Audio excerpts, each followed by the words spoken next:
How's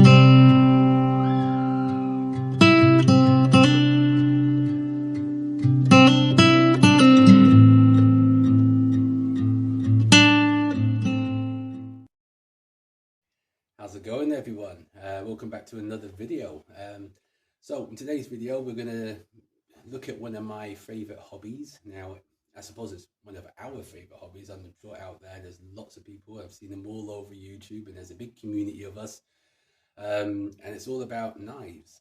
It's natural to have a collection of knives, especially if you're somebody who's into the outdoors, practicing bushcraft especially, or even survival skills, or if you're someone who likes to do DIY and cooking and even collecting movie memorabilia, you probably have that natural hobby of wanting to collect some knives. I've always got a knife in my pocket, so there's a little folder, little EDC, it's UK legal. I have to say, guys, it's one of those, it's become a bit of an obsession. Anyone who knows me knows I like knives and know I collect them. I also make them. I also repair them. I modify them. I sell them, so it's not like I have a knife shop or anything, but, sometimes I buy a knife, and if I'm not 100% happy with it, then sometimes if it's not getting used, I move it on. Other times it just ends up in a box somewhere or becomes a tool for around the homestead. Not all my knives are for bushcraft. I just want to point that out, guys. I have knives that I use for kitchen purposes and food preparation, and I have knives that are for different environments, knives that are for DIY, knives that are, like I said, movie memorabilia, are collectors and collector pieces, ones that I won't use. And I do have a few draw queens, I'm afraid. I have to put my hands up on that. I know some people will disagree with that and think, hey, they should be tools, they should be used. Yeah, I respect that, but sometimes these collector pieces are very, very valuable, and I see them as an investment. So I will sell them eventually and make some money out of them. And also, I like to clone them and look at them and see the craftsmanship that went into that knife, and see if I can do the same job. So that's something I also do, is clone my knives. And I'll be doing a series of videos, guys, where I'm going to be cloning knives, and I'm also going to be making knives from scrap material like leaf springs and files, and actual good steel as well, and clone natural knives I like. And I'm going to be repairing them and modifying them. So that's what this video is about. It's going to be starting off with a repair job, and I'm going to make a series of videos like that, especially around the winter times, because it's a bit cold, and sometimes I just don't have the energy to go out and do outdoor activities. Sometimes I do, and I'll take you out on them, but when it's really snowing and freezing, then yeah, the motivation goes out the window a little bit, admittedly. So we'll take you on the journey, guys. So today we're going to repair a knife, and I'm going to turn the camera around now, and I'm going to show you a knife that you're all very familiar with, and we're going to look at one that broke on me, and I'm going to tell you the backstory behind it, and I'm going to show you what I'm going to do to get the most out of that knife, again, even though it is broken. Okay, guys, so bear with me, turn around the camera, and we'll have a look together. Okay, so let's talk about the knife in question. Firstly, no introduction is needed. There it is. Okay, so everyone should be knowing this knife. If you're, a fan of the outdoors, and you do bushcraft and you practice survival skills and what have not. Now, I have lots of knives. I've got lots of different woodlaws and martini knives, and BPS knives, and all sorts of weird and wonderful knives, okay, and real deluxe versions. But this has been a firm favorite for many years. This was my old Mora Clipper, and just kind of show you what happened to it. When I was down south, and I used to live down south, I used to help out on a lot of bushcraft courses, and I used to teach some of the content in that, and some of the criteria that used to be for the actual bushcraft courses, and some of the survival weekends. I used to help out on the survival weekends, teaching the shelter building, the fire by friction, and all sorts of particular topics on that. And this is the knife I used to take. Reason for it is because it was very similar to the knives that the students will be using as well. And I took this one so they couldn't use their knife as an excuse of reason why they couldn't do certain things and certain skills. Okay, so using the same knife as them was a key thing for me. But for me, I got this knife years ago. I had it, when now, it's probably back in the noughties. I had one prior this one that broke as well. That broke through misuse. I was literally pushing it to its limit. I was asking it to do things it wasn't designed for. And this is the old Mora Clipper, and I was using this one, and I think I picked this one up for about £9 at the time. And I preferred the old Mora Clipper over the new companions. It's the same knife. All it is the pattern on the handle's different. Okay, so you've got this sort of checkered pattern on the handle just there.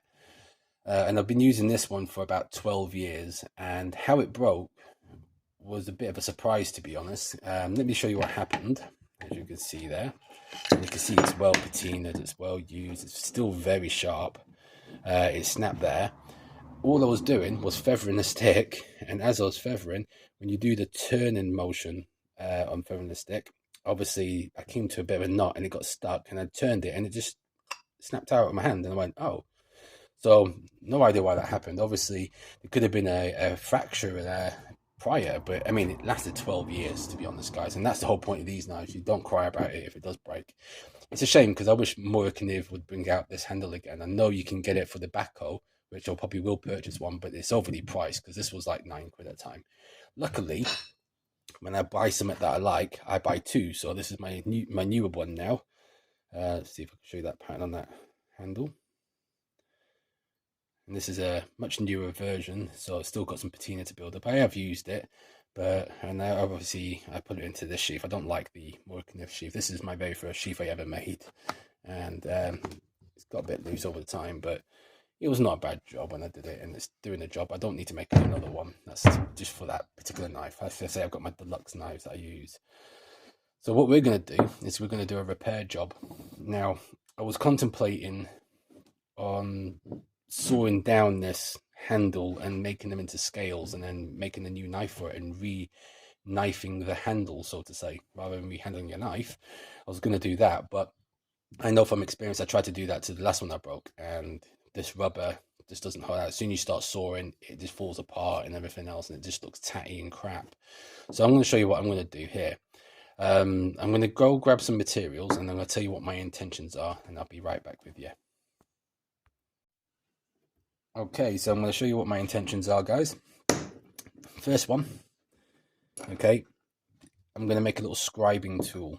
So this is no longer going to be used in bushcraft. It's going to be a retired knife, but it will come in handy for things like leather work, if I want to cut a piece of leather or scribe something, and that's going to be this end. And all I'm going to do is just grind it just ever so slightly, taking that corner off and rounding it off.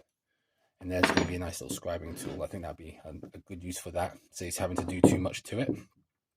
And that's what I'm going to do to that one. This piece, the idea for it is inspired by what Ben Orford has done. Okay, and I'm going to take a piece of antler. He sells knives very similar to this. Well, exactly the same actually, with his own blade on it. I'm going to cut it to size, about there.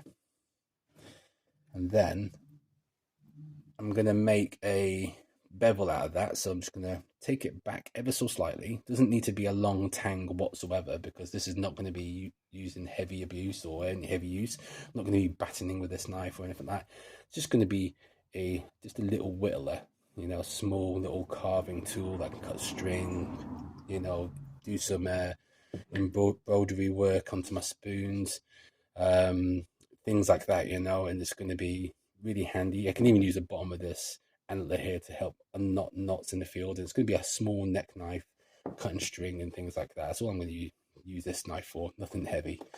So it doesn't need to be a full tang, it just needs a little stump, and that's going to be created out of this. And then I'm going to epoxy it into here. Probably take it about there where my fingers are, and that's exactly how it would look when I'm done. So imagine that there. Going to look a little bit like that. I'm going to thin down this blade as well, and it's just going to be a small little neck knife. So that's what I'm going to do there. So I'm going to get two tools out of this broken tool. Okay, guys, so that's my intention. So what we're going to do is we're going to start on this end, okay, because that'll be a nice quick fix, and I'll show you the process of how to do that. Okay, So, first step. Now, ignore the railroad track in the background there. That's just my anvil that I have. Okay, so I'm gonna get myself in shot here. Just take ever so slightly. I'm just gonna mark out what I want here. And it doesn't be perfect when I mark it. Just that corner off, like that. Okay, and I'm gonna round it. I'm going to keep it as high as I can here. So I'm going to go around this just ever so slightly as well. So when I'm sharpening it, as the bevel gets smaller, smaller, and smaller, I'm not losing too much knife in that direction. So it's almost like I'm making a bit of a lamb foot, I think, out of it. And then that'll be a nice little tool for scribing and what have not. So I'm going to take that to my grinder. Okay, I'm going to use the table grinder and just do a quick job on that and see how that looks.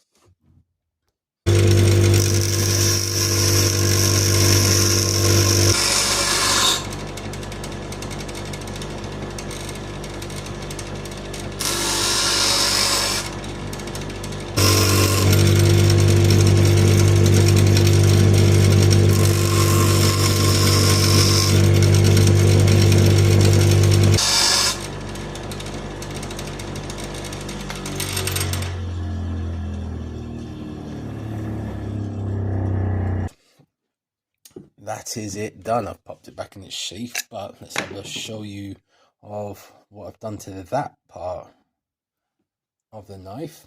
Okay, you can see all I did was round it off. Not sure if the camera's picking that up. Sorry for the lighting in here, guys. There we go. So I've just rounded it off, nice and neat. It's no longer going to be used for the outdoors. It's not a bushcraft or outdoor knife anymore. So what I've done is just kept it rounded. So that's now going to be used as like a scribing tool, or even if I was cutting leather or carpet, it could be a carpet cutter. It could be cutting card and craft tasks. So this is going to be living in this workshop now. It's retired as an outdoor knife. It's got the clipper handle.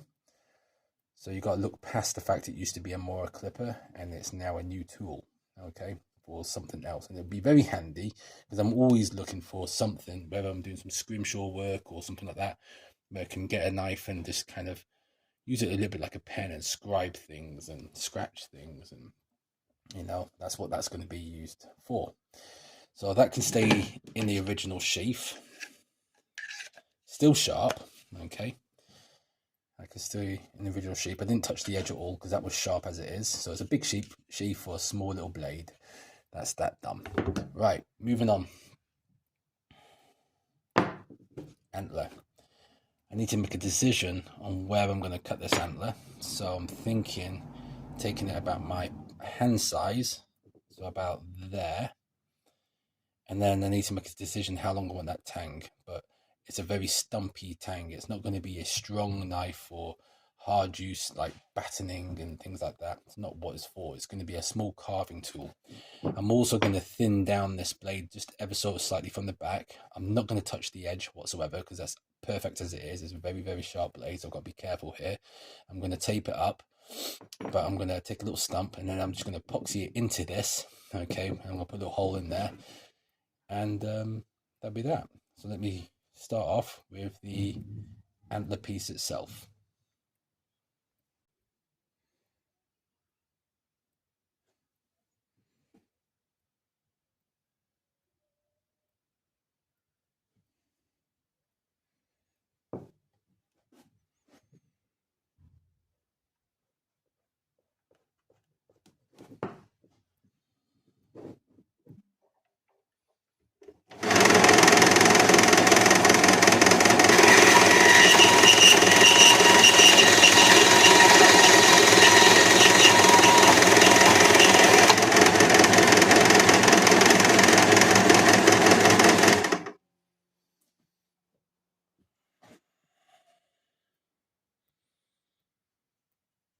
Okay guys, that is done. I've had to move the camera here because it's better light in this direction that I found. So I will be rounding this off, and I will be putting a hole in there for the tang. But before I do that, I need to prepare the blade, so therefore I know how big the hole should be.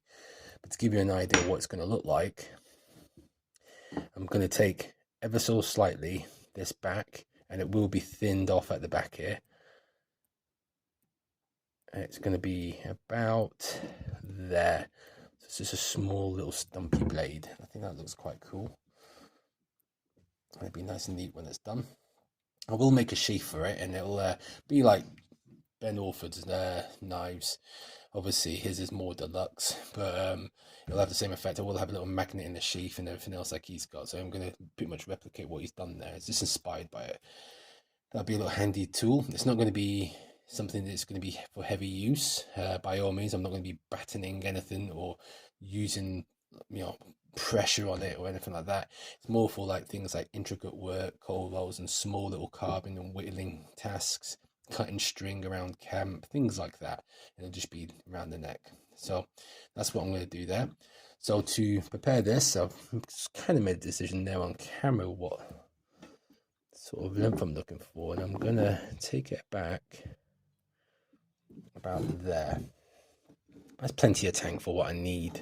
It's a small stumpy tang. I'm just going to draw a line just there.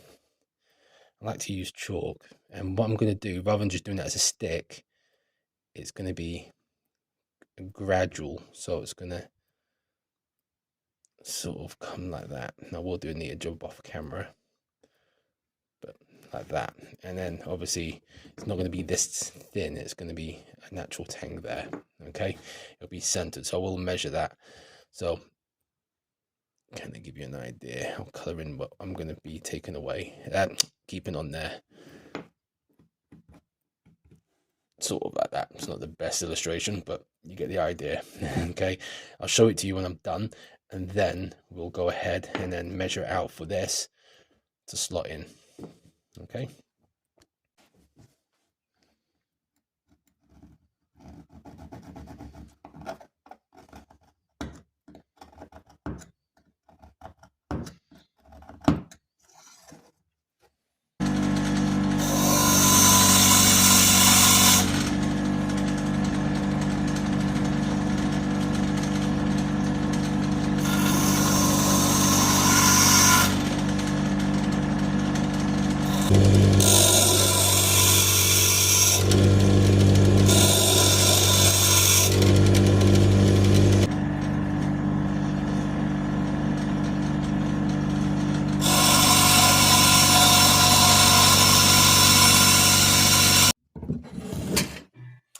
Okay, that's that done. Oh, dropping my knife now. Nice little stumpy tangs. I think that's going to be plenty enough there for what I want to use it for. It's literally going to have a little slot in there. I thinned it down at the back as well, just ever so slightly. So therefore, it'll look like that. I want the curve to be pointing in the same direction as the blade. So what I'm going to do now, I'm going to do this bit off camera because obviously it takes a bit of concentration, and the lighting in here is rubbish, as you can see. I do need to get a lamp in here, I think. And I'm going to be marking where I want my actual holes to be, so I can then make a nice little line in there. It's come to the real hard bone bit there, so that's which is quite good. And then hopefully that should be able to just slot straight in, and then obviously that will go straight in like that, and then I'll epoxy that right in there, and then after it's epoxied it'll be done. But I will curve the edges of this before I do that. Okay, but I will mark the lines now, drill the holes, and then I'll curve my edges. Okay, so I'll do my lines now, and then I'll bring you back. Okay, so I've marked my lines where they want to be. The camera won't pick that up very well because it's in pencil. And I've decided I'm going to do this with my little Dremel tool because I can get a very thin bit on there. And this blade is fairly thin, as you can see here. Okay, It's, I think they used to advertise it as like just a little under 2 mil. So that's what I'm going to do. This has come to its own already. So obviously earlier I made that to do that. So I sharpened my little pencil with it. So obviously that's come to its own already. So it's been part of the project already. What I'm going to do is I'm going to put a little hole in the center. Okay, and I'm going to show you that one on camera. Sorry for the lighting again, guys. There seems to be a lot of shadow here today. And I'm just going to try give you an idea. I'm just going to do the center one like that. Now what you find with antler, it really smells. And then I'm going to move it back and forwards because the drill bit I've got here is a little, well, it's not a drill bit, it's a diamond bit, okay, which will still get through this because I've done it before. And it'll be ideal because it's thin for this thin blade. That's why I'm doing it with Dremel, not actually my drill press. I don't have a thin enough bit at the moment. So I'm going to adjust the camera and just show you me doing that.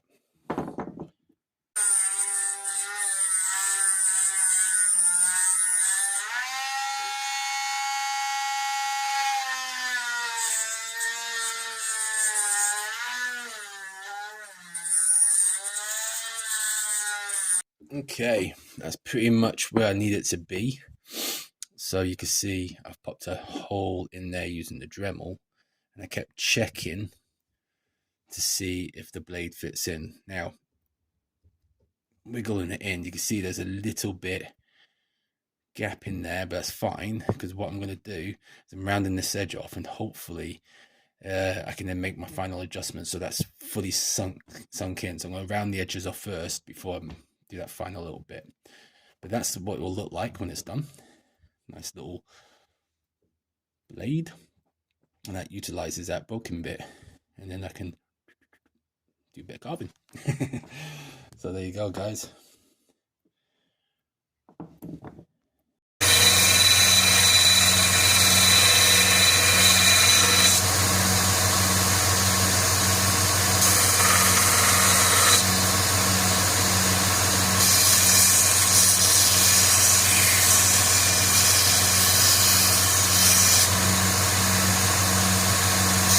Okay guys, so you can see how I've rounded that off there, and now you get an idea what's going to look like. So that's going to be the handle. I might actually just point this ever so slightly, not too much so it's sharp, but enough so I can get into a knot or something. So I was untying knots, I can use that end to do that. But that gives you an idea what the blade's going to look like. So that fits in nicely. So now what I'm going to do is go to my belt sander again, okay?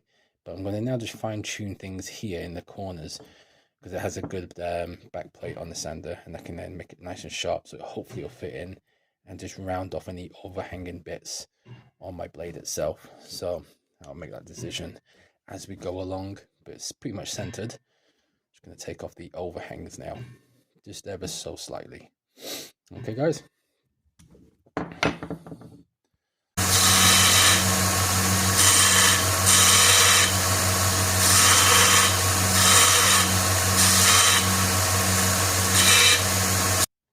So, been fine tuning things. As you can see there, it's gone a bit deeper in.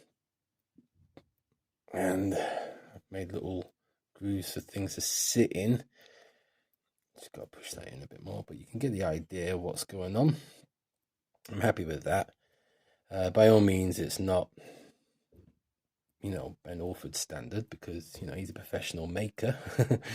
I'm a hobbyist. But yeah, I mean, if you look at that there, it's a nice little blade.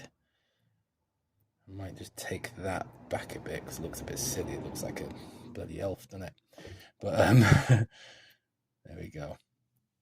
So that's what the blade will look like when it's done. So what I'm going to do is just fine tune that a bit more. Then we're going to epoxy it in, and then that'll be the knife done.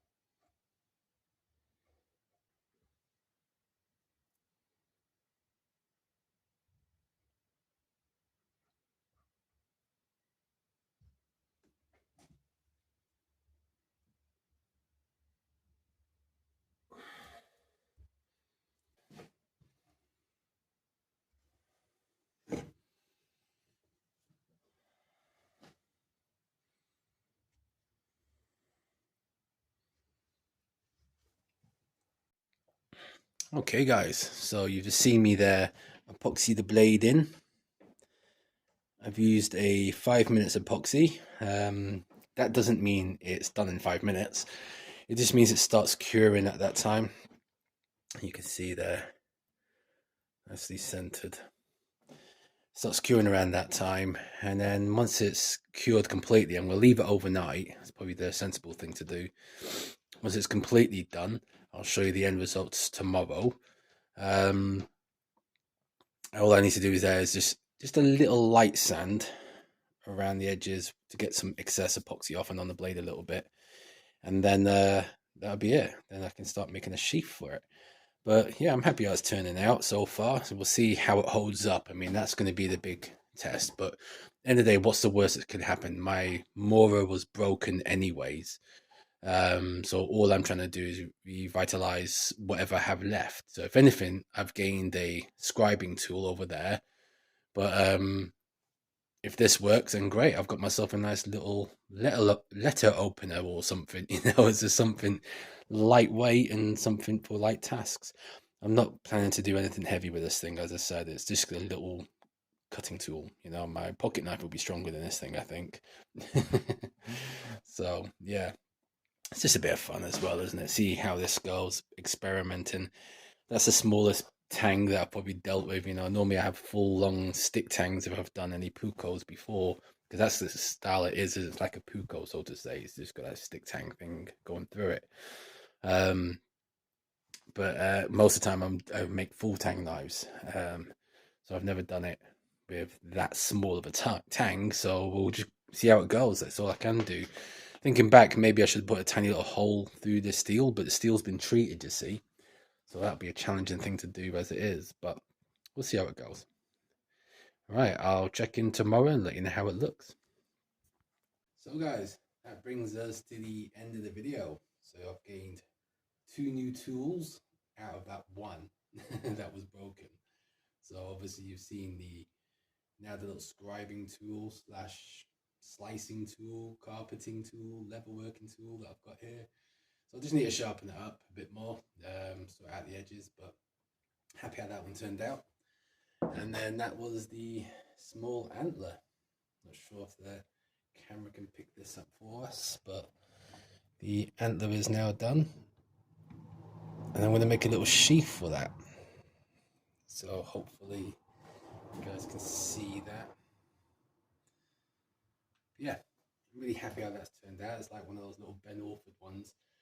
Still yet to probably point off that bottom bit just ever so slightly, but don't need to see that, guys. It's just a bit on the belt sander and it's done.